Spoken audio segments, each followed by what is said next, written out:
Friends, இந்த தோசையை பாருங்கள் எவ்வளோ ஒரு சூப்பராக இருக்குது. இந்த தோசை சுடுறதுக்கு நமக்கு புழுங்கல் அரிசியோ உளுந்தோ எதுவுமே தேவையில்லை, சட்டுன்னு செஞ்சிடலாம். பாருங்கள், பார்க்கவே எவ்வளோ ஒரு சூப்பராக இருக்குது பார்த்தீங்களா. டேஸ்ட்டும் அந்தளவுக்கு சூப்பராக இருக்கும். இன்றைக்கி சூப்பரான ஹெல்த்தியான ஒரு பிரேக்ஃபாஸ்ட் ரெசிபி தான் பார்க்க போகிறோம். எப்படி செய்யலாம்னு பார்க்கலாமா? Hi friends, welcome to Kerala சமையல். கேரளா சமையலில் நம்ம ஒரு பிரேக்ஃபாஸ்ட் ரெசிபி தான் செய்ய போகிறோம். வாங்க எப்படி செய்யலாம்னு பார்க்கலாம். 250 கிராம் கப்பில் 1.5 கப்பு பச்சரிசி சேர்த்துக்கோங்க. 1.5 கப்பு பச்சரிசி சேர்த்துட்டு அது கூடவே நல்லா முங்குற அளவுக்கு தண்ணி சேர்த்து கொடுத்துக்கோங்க. இட்லிக்கு மாவு அரைக்காத போது இது மாதிரி நீங்கள் நைட்டு தூங்க போகிற நேரத்தில் பச்சரிசி ஊற வச்சுட்டு தூங்குனீங்கன்னா காலையிலே பிரேக்ஃபாஸ்ட் செய்யறதுக்கு கரெக்டாக இருக்கும். இப்போ தண்ணி சேர்த்து கொடுத்துட்டு மூடி போட்டு ஓவர் நைட்டு நல்லா பச்சரிசி ஊற அளவுக்கு நல்லா ஊற வச்சுக்கோங்க. பாருங்கள், அரிசி எந்த அளவுக்கு நல்லா ஊறி இருக்குது பார்த்தீங்களா. இங்கே பாருங்கள் எந்த அளவுக்கு நல்லா ஊறி வந்துருக்கு பாருங்கள். இப்போ இது ஒரு 2 தடவை நல்லா கழுவிட்டு எடுத்துக்கோங்க. நல்லா கழுவிட்டு தண்ணி நல்லா வடிகட்டி எடுத்துக்கோங்க. இப்போ ஒரு மிக்சர் எடுத்துக்கோங்க. நம்ம கழுவி எடுத்து வச்சுருக்கோம்ல அரிசியை மிக்சரில் மாற்றிக்கோங்க. 1.5 கப்பு அரிசி எடுத்தோம். நான் 3/4 கப்பு தேங்காய் நல்லா துருவி வச்சுருக்கேன், அது உள்ள சேர்த்து கொடுத்துக்கோங்க. உங்களுக்கு இந்த அளவுக்கு தேங்காய் விருப்பம் இல்லைன்னா 1/4 கப்பு கூட சேர்த்துக்கோங்க. சேர்த்து கொடுத்துக்கோங்க. தேங்காய் சேர்த்து கொடுத்துட்டு 1 டேபிள் ஸ்பூன் உப்பு சேர்த்துக்கோங்க. உப்பு சேர்த்து கொடுத்துட்டு அது கூட 1 டேபிள் ஸ்பூன் தேங்காய் எண்ணெய் சேர்த்துக்கோங்க. தேங்காய் எண்ணெய் சேர்த்து பண்ணும்போது இதோட டேஸ்ட் இன்னும் நல்லா சூப்பராக இருக்கும். சேர்த்து கொடுத்துக்கோங்க. சேர்த்து கொடுத்துட்டு இது கூடவே 1/4 கப்பு தண்ணி சேர்த்துக்கோங்க. தண்ணி சேர்த்து கொடுத்துட்டு மிக்ஸி மூடி போட்டு நல்லா அரைச்சி எடுத்துக்கோங்க. நம்ம அரைச்சது இங்கே பாருங்கள் இந்த அளவுக்கு இருக்கணும். பார்த்தீங்களா, இந்த அளவுக்கு இருக்கணும்.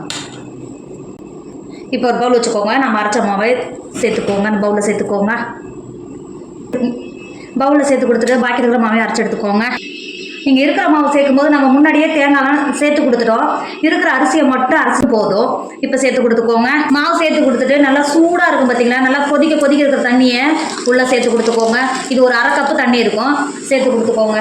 சேர்த்து கொடுத்துட்டு கலந்து கொடுத்துக்கோங்க. நீங்கள் எந்த அளவுக்கு தண்ணி சூடாக சேர்க்குறீங்களோ அந்த அளவுக்கு நல்லா சாஃப்டாக இருக்கும். நல்லா கலந்து கொடுத்துக்கோங்க. நம்ம கலந்து எடுத்த மாவு இட்லி மாவோட நம்ம தோசைக்கெல்லாம் ஊற்றுறதுக்கு கரைக்கும் பார்த்தீங்களா, அந்த அளவுக்கு இருக்கணும். இங்கே பாருங்கள், இந்த அளவுக்கு தான் இருக்கணும். ரொம்ப கெட்டியாகவும் இருக்கக்கூடாது, ரொம்ப லூஸாகவும் இருக்கக்கூடாது. நீங்கள் தண்ணி சேர்க்கும்போது மட்டும் நல்லா சூடான தண்ணியை சேர்த்துக்கோங்க. 1/2 கப்பு தண்ணி சேர்த்துக்கோங்க, கரெக்டாக இருக்கும். இந்த ஸ்டேஜில் உப்பு ஏதாவது கரெக்டாக இருந்தால் செக் பண்ணிக்கோங்க. உப்பு கம்மியாக இருந்தால் சேர்த்து கொடுத்துக்கோங்க. இப்போ ஸ்டவ் ஆன் பண்ணிவிட்டு நான் அதுக்குள்ள ஒரு 5 பேன் வச்சுருக்கேன். நீங்கள் தோசைகள் இருந்தால் கூட தோசைகளில் கூட ஊற்றிக்கலாம்.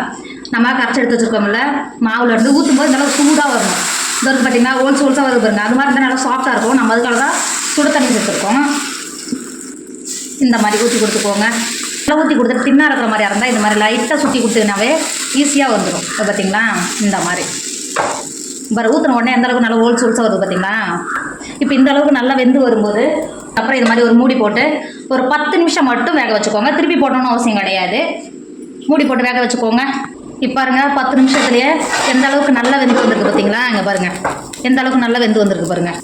எடுக்கிறதும் ரொம்ப ஈஸியாக வரும். இது இருக்குது பார்த்தீங்களா, இந்த மாதிரி எடுக்கிறதுக்கு ரொம்ப ஈஸியாக வரும். இங்கே பாருங்கள் நல்லா சுற்றி எந்த அளவுக்கு கிறிஸ்பியாக இருக்குது, நடுவில் நல்லா சாஃப்டாக இருக்கும். இது இருக்குது பார்த்தீங்களா. இப்போ பிளேட்டுக்கு மாற்றிக்கோங்க. இருக்கிற தோசையில் இது மாதிரி ஊற்றி எடுத்துக்கோங்க. நம்ம இருக்கிற தோசையெல்லாம் ஊற்றி எடுத்துட்டோங்க பார்த்தீங்களா. எந்த அளவுக்கு நல்லா பஞ்சு போல் இருக்குது பாருங்கள் தோசைங்க பாருங்கள். பார்க்கவே எவ்வளோ ஒரு சூப்பராக இருக்குது பார்த்தீங்கன்னா. டேஸ்ட்டும் அந்தளவுக்கு சூப்பராக இருக்கும். நீங்கள் காலையில் நைட்டே இட்லிக்கு போகிறதுக்கு மாவு எதுவும் இல்லைன்னா நீங்கள் ஊற வைக்க மறந்துட்டாலும் சட்டுன்னு பச்சரிசி இருந்தால் மட்டும் போதும். இதை நம்ம காலை பிரேக்ஃபாஸ்ட்டாக சூப்பராக செஞ்சு எடுக்கலாம். பாருங்கள் எவ்வளோ ஒரு பஞ்சு போல் எவ்வளோ ஒரு சூப்பராக இருக்குது பாருங்கள். மேலே மட்டும் நல்லா கிறிஸ்பியாக இருக்கும். குழந்தைங்கலேருந்து பெரியவங்க வரைக்கும் விரும்பி சாப்பிடுவாங்க. கண்டிப்பாக நீங்களும் ட்ரை பண்ணுங்கள். என்னோட வீடியோ உங்களுக்கு பிடிச்சிருந்தா உங்கள் ஃப்ரெண்டு உங்கள் ஃபேமிலியை ஷேர் பண்ணுங்கள். மறக்காமல் கேரளா சமையல் சப்ஸ்கிரைப் பண்ணிக்கோங்க. தேங்க்யூ.